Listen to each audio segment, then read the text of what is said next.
My name is Wanda Townsend. I'm 34 years old. 5 days ago, I walked up to a hospital reception desk to see my dying grandmother. The nurse looked at her screen and said, "I'm sorry, your name has been flagged. You're not allowed in." Flagged? Like I was a security threat. Like I was dangerous. The person who flagged me? My father. He told the staff I was mentally unstable, that I might harm his own mother. Every word of it was a lie. For 5 days, I stood in that fourth-floor hallway, close enough to hear the heart monitor beeping through the door of room 412, and I could not get in. My father sat in that room. His wife sat in that room. And I was outside, like a stranger. On the 6th day, a nurse I'd never met pressed a folded piece of paper into my hand in the parking lot. 5 words and a room number. What I found when I finally walked through that door wasn't just my grandmother waiting for me. It was a secret my father had been keeping buried. Before we go further, if this story hits close to home, take a moment. Like, subscribe, drop your location in the comments. I love knowing where you're listening from. Now, let's go back to the beginning. It was a Tuesday afternoon. I was at my desk at Ridgemont Hospice when my phone buzzed. It was Cora Emlyn, my grandmother's neighbor of 30 years. "Wanda, honey, your grandma fell in the garden. Ambulance just left." Before she could finish, I grabbed my keys. My boss, Linda, saw my face and waved me out. She didn't ask questions. She's known me 6 years. She knew what Margaret Townsend meant to me. Let me tell you about my grandmother. My mother died when I was 11. Ovarian cancer. Too late. The hospital smelled like antiseptic and sorrow. I remember thin blue blankets. I remember my dad standing in the hallway making phone calls instead of sitting by her bed. After the funeral, he buried himself in his house-flipping business. Gone mornings, home late. My grandmother, she took me in. Not officially, but every afternoon I walked 4 blocks to her house on Edgefield Road. She taught me to cook. She read me books on the porch swing until the fireflies came out. She drove me to my first job interview at 16, straightened my collar and said, "Walk in there like you belong, because you do." She raised me. My dad provided a roof. There's a difference. Now I'm driving 40 minutes to Ridgemont General, hands steady on the wheel, chest tight, past the Dairy Queen where she used to take me, past the turnoff for Edgefield Road. I do this for a living, helping families navigate the worst hours of their lives. I tell them, breathe one step at a time. But this isn't someone else's grandmother. This is mine. The woman who stood in the gap when my mother died. The one who made sure I didn't fall through. I don't know yet that my father got there 6 hours before me, that he's already made sure I won't get past the front desk. The 4th floor smells like hand sanitizer and stale coffee. I walk to the nursing station. Margaret Townsend, room 412, granddaughter. The nurse clicks her mouse. "I'm sorry, ma'am. The patient's visitor access has been restricted by the family. Only approved names are allowed." I call my father. Calm, smooth. "Doctor said she needs rest. Not today." I stand in the hallway for 10 minutes. I see her. Through the tiny window, a thin arm on a white sheet. I tell myself, maybe he's telling the truth. Maybe tomorrow. Day 2, same answer. Restricted list. Charge nurse will call. She never calls. Day 3, I try the hospital line. Medical updates only available to the designated healthcare proxy. That's my father. He set this up years ago. Texts from Pamela, my stepmother. "Don't be selfish, Wanda." Selfish? I'm standing outside a locked door trying to see my dying grandmother. Day 4, Grace, a palliative care nurse I trust, pulls me aside. "Wanda, go be with her." I leave, but the night is quiet.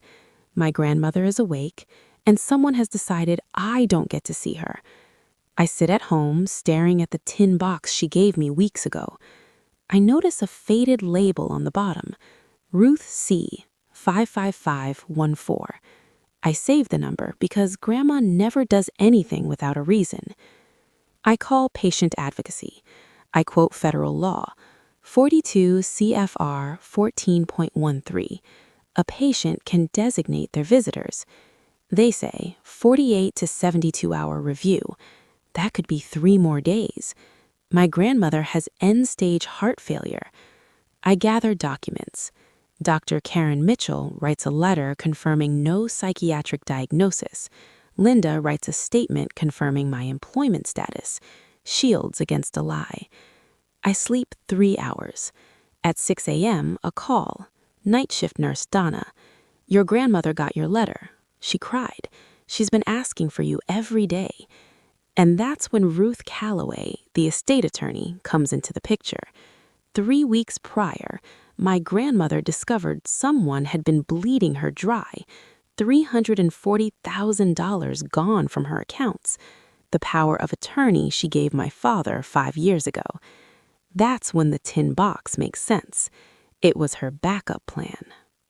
I park at Ridgemont General. Documents on the seat, psychiatric letter, employment statement, federal visitation law. Elevator dings, 4th floor. Same hallway. Fluorescent lights. Food tray abandoned. The charge nurse. I'm here to see Margaret Townsend. She sees the hesitation, but I step forward. My father arrives. Pamela arrives. The tension thick. She rattles off financial details like an inventory list. I haven't mentioned money once.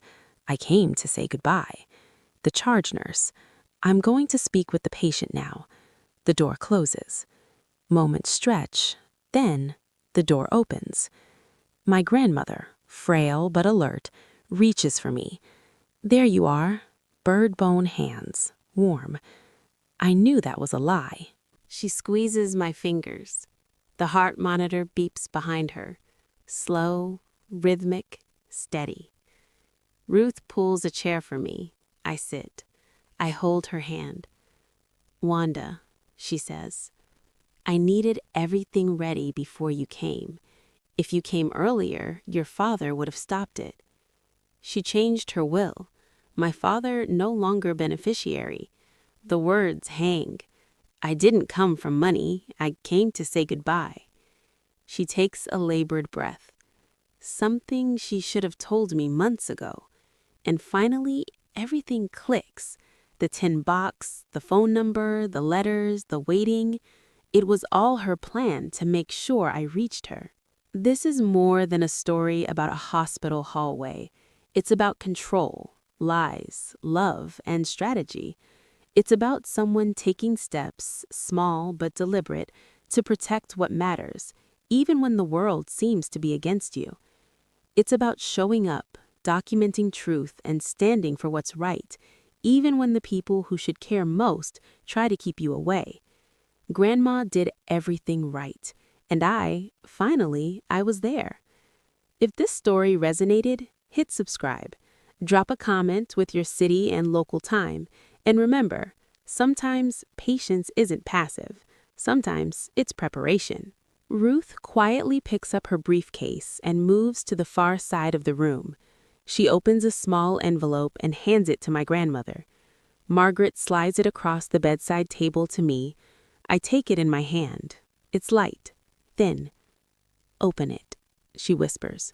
Her voice trembles just enough that I catch the urgency. Inside is a folded sheet of paper. In my grandmother's spidery handwriting, Wanda, everything I could not say, everything he tried to hide, this is for you. Read it only when you're alone. I glance up. Her eyes are steady. I need you to know, Wanda, that the choices I've made, the changes in my will, it's not about punishment, it's about safety, about making sure my life's work, my savings, my home, my memories don't vanish into someone else's hands. I nod, but the lump in my throat makes it hard to speak. I turn to Ruth, who gives a slight, reassuring nod. Slowly, I unfold the paper and begin to read. It's a detailed account of years of financial mismanagement, withdrawals, transfers, misleading paperwork, names, dates, amounts, every single transaction documented, traced back to my father. The betrayal stings, but the clarity is liberating. My grandmother's foresight, her planning, it's overwhelming. "Why didn't you tell me sooner?" I ask, my voice breaking. "Because I had to make sure you were safe, sweetheart, and because I needed a way to protect you from him, just in case he tried this, just like he did. I couldn't trust anyone else." I squeeze her hand. "I would have stopped him, Grandma. I would have been here." She smiles faintly, the light of mischief I remember from my childhood flickering in her eyes. "You're here now, Wanda. That's what matters. You're strong. You've always been strong, just like I knew you'd be." Ruth clears her throat. "We need to finalize the paperwork. The witnesses are here, the legal documents are ready. Once this is signed, everything is legally binding." I look around the room. My grandmother, frail but sharp. Ruth, meticulous and calm. A young associate taking careful notes. And me, finally where I belong. The documents are signed, the papers stacked neatly. The will now reflects my grandmother's intentions. Her estate, her savings, her decisions, protected, secure, no longer in the hands of someone who betrayed her trust. Margaret reaches up and cups my face with both hands. "Thank you for fighting, Wanda. Thank you for not letting them win. Not now, not ever." I lean down and hug her, feeling the warmth of her frail body against mine. It's a hug that carries decades of love, of protection, of being there when it mattered most. She whispers, "Now say what you came to say." "I love you, Grandma. I just came to say goodbye, and to tell you I'll always be here, just like you were for me." Her eyes glisten. "You've made me very proud, Wanda, more than you'll ever know." We sit together, holding hands, listening to the quiet rhythm of the heart monitor. For the first time in nearly a week, I feel peace. Not the kind of peace that erases the pain, but the kind that comes from truth, from justice, from love that endures. And as I sit there, I finally understand why she gave me the tin box. Not just as a warning, not just as a key, but as a symbol. Sometimes the person you trust the most in the world will help you fight battles you didn't even know were being fought, for the people you love, for the life you're meant to live. Outside the room, my father waits, silent, defeated. Pamela hovers nearby, her rehearsed facade crumbling. But inside, in room 412, the world narrows down to one simple truth. Love isn't controlled, manipulated, or bought. It's lived, felt, and honored. And right now, that love is between a grandmother and a granddaughter. I squeeze my grandmother's hand one last time, committing the moment to memory. I stand, ready to leave, but she stops me with a finger to my lips. "Don't wait for me to fall asleep, Wanda. Don't wait for permission. Keep living, keep fighting, and always, always trust your instincts." I nod, tears flowing freely now. I kiss her forehead, whisper a final goodbye, and step out of room 412. The hallway feels lighter. The fluorescent lights hum softly. I glance back once, and there she is, strong, defiant, unbroken. And in that moment, I know that no lie, no control, no betrayal can ever take away the love and the lessons she has given me. I take a deep breath, step into the elevator, and as the doors close, I feel the weight lift off my shoulders. I fought for the truth, I fought for love, and I won.